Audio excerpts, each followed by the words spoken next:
Call of Duty just released the Season 2 Reloaded patch notes, and here's everything that you need to know. We're getting 3 new maps this season of DOS House, which is the classic take on Vanguard's map with a little bit of a lack of a fresh coat of paint as it's still under construction. We're getting Skid Grow, which is an overgrown version of Skid Row, and Airborne, which is basically someone busted a septic line inside the building and now diseases are growing. We're getting 2 new weapons, the SOA Subverter Battle Rifle and the Soul Render, and we're getting 2 new aftermarket parts. The Jack Backstock Kit, which is a dual barrel configuration for the Holger 5.56 and a drum magazine, so you can fire 2 bullets at once. It's going to be overpowered, I know it right now. And we're also getting the Jack Outlaw 277 kit, which transforms the BAS-B into a lever action rifle, which slows its rate of fire, but also increases accuracy and damage. And we're also getting the Dune Rule of Fate event. So if you want to know everything that's coming in the Season 2 Reloaded update as far as content, I'll include a link to a video I made after this one. But you came here to learn about what got changed. So first off, the BP-50 had quite a bit of a nerf on it. The BP-50 changed quite a bit as they increased the minimum hipfire spread from 2.2 to 2.4,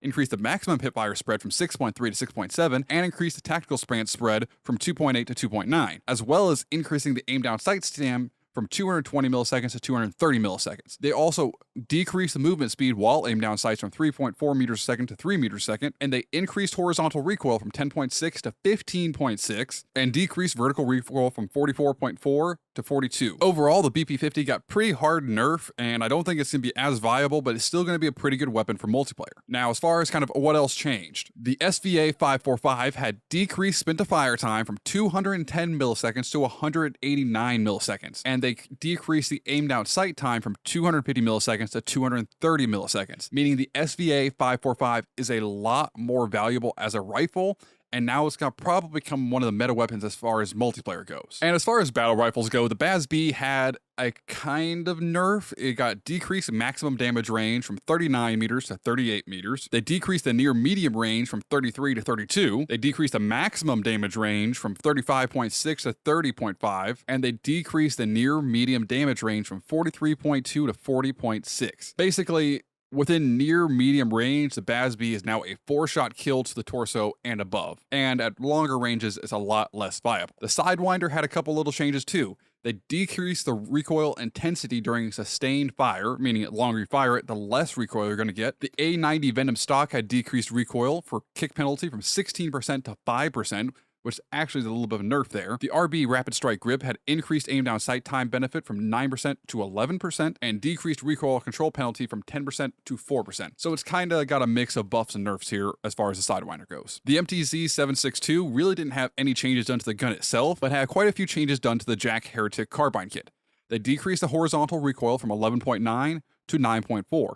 They increased the vertical recoil from 47.1 to 47.9, and incompatible underbarrel attachments can no longer be force equipped by kind of playing around with menus. As far as submachine guns go, the Ram 9 had a little bit of changes done to it, but mostly for specific attachments. The Speedway V5 short barrel had decreased aim down sight penalty from 15% to 10%, increased recoil gun kick benefit from 4% to 9%, and increased recoil control benefit from 8% to 12%, making the short barrel a lot more viable.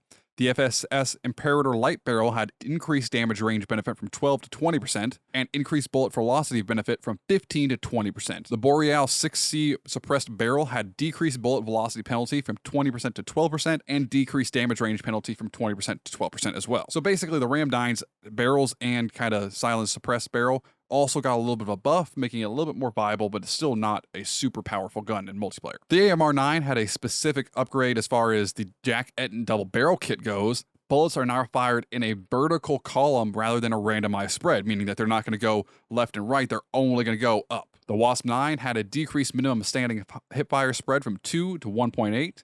They decreased the maximum standing hipfire spread from 6.2 to 5.6, and decreased the tactical stance spread from 3.4 to 3.1, making the Wasp-9 a lot more viable, and it might be a little bit better for Warzone this upcoming kind of update. As far as the Rival 9, the Jack Headhunter Carbine conversion increased the near-medium damage range from 30 meters per second to 45.7 meters per second. The PDSW got a little bit of improvement with the default iron sight optics, which is really not a upgrade, but it's still, a significant change. The Lockman sub increased the maximum damage range from 8.9 meters per second to 15.2 meters. They increased the near medium damage range from 16.5 to 20.6.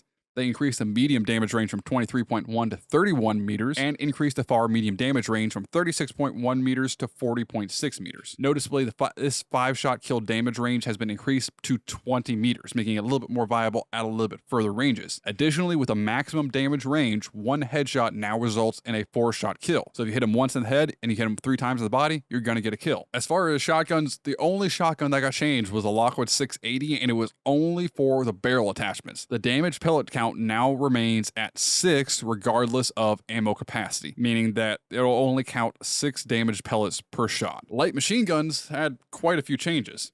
The Playmont 7.62 had increased strength of aim down sight idle sway, basically meaning the longer your aim down sights, the more sway you're going to have if you're not mounted up. And the Jack Annihilator Bullpup kit had decreased bullet velocity from 760 meters a second to 660 meters a second, making it a lot less viable. The Bruin MK9 had decreased aim down sight time from 450 milliseconds to 410 milliseconds, increased lower torso damage multiplier from the 1.05 we had to 1.1, increased movement speed from 3.9 meters a second to 4.4 meters a second, increased crouch movement speed from 1.6 meters a second to 2.1 meters a second, increased tactical sprint speed from 6.3 meters a second to 6.4 meters a second, and increased aim down sight movement speed from 1.9 meters a second to 2.4 meters a second, meaning the Bruin MK9 has got a lot more viable with this new update. It's going to be a lot faster and a lot more mobile than what we had in previous seasons. So it might be something to consider, especially with the new Warzone changes coming out with this update. It might be something that kind of stands out as a pretty dominator in the space. As far as sniper rifles, only 3 sniper rifles really had any changes. The XRK Stalker had a new optic attachment, the XRK Stalker Factory Iron Sights, and they decreased the aim down sight time from 610 milliseconds to 580 milliseconds, making it a little bit more viable as that kind of multiplayer one-shot trick shot kill. The Cat AMR had decreased aim down sight time from 760 milliseconds to 720 milliseconds, making it a lot better for Warzone as it's the primary weapon that most people use for sniping in Warzone. The SPX-80 got increased aim down sight time from 545 milliseconds to 570 milliseconds. Not a huge change, but specifically a change for those people who use the SPX-80. As far as the handguns really got a couple changes here. The Core 45 only had a change to the XRK IP V2 conversion kit. They increased bullet velocity from 525 meters a second to 600 meters a second, making it a little bit more viable, but not really. It just increases the bullet speed. The Renetti had some changes to the Jack Ferocity carbine kit. They basically resolved an issue where specific attachment combinations would corrupt the weapon's appearance, and detailed stats in the gunsmith will no longer be displaying an improper tactical stance spread value. The 9mm Demon handgun also had a change to the Demon hand rear grip. It added the missing pistol fast draw benefit that was kind of missing since it was added to Modern Warfare 3, so it's good to see that this finally got lumped in. As far as launchers go, the Storm Ender EMP effects will now properly apply to enemies in free-for-all modes, meaning that if you were using it in free-for-all, it wouldn't work, which I don't know why anyone would be using it in free-for-all, but there's a couple changes to attachments as well. We had the hybrid optics are no longer incompatible attachments on Modern Warfare 2 shotguns, which I'm not sure who ran into that problem and why you're using a hybrid optic on a shotgun, but more power to you. Underbarrel launchers addressed an exploit where it allowed players to fire that unlimited projectiles. If you've been on Reddit or Instagram or Twitter in the last couple weeks, you've seen that kind of infinite grenade launcher attachment fire underneath the gun. The Jack Limb Reaper had a little bit of a buff. They increased the movement speed while revving by 25%. They increased the damage range from 1.1 meters to 1.4 meters. They increased the damage of it from 36 to 50, which is a huge jump. Players will no longer damage themselves in free-for-all modes when using the Jack Limb Ripper, and resolved a compatibility issue with the Jack Raven kit, meaning that you couldn't have both of them attached at the same time, but now you can. As far as equipment goes, there really was just a couple bug fixes to effects that would be long-lasting. You could get stunned and have the stun effect apply to your screen for about, 3 minutes, whereas you wouldn't actually be stunned. It was just a couple bug fixes there. The ACS had an improved detection of the objective flags and your slope surfaces in Domination. Basically, this was a weird one where if you threw it on a slope surface, it would only apply to 1 meter above and 1 meter below where it was actually placed on the slope surface and go sideways. It wouldn't go up and down. Kill streaks had a couple of little bugs fixed. Ranked play had a couple of little bugs fixed, and really there wasn't a whole lot there. Now, as far as zombies goes, zombies had a couple changes as well. The new story mission kind of leads you back into the Dark Ether. I've talked about that in my other video, which I'll include a link to here in a minute. And there's a couple new acquisitions and schematics that you can get here. But basically, the biggest thing is that Season 2 Reloaded introduces containment levels, a new tiered exfil streak system which is immediately available to all players.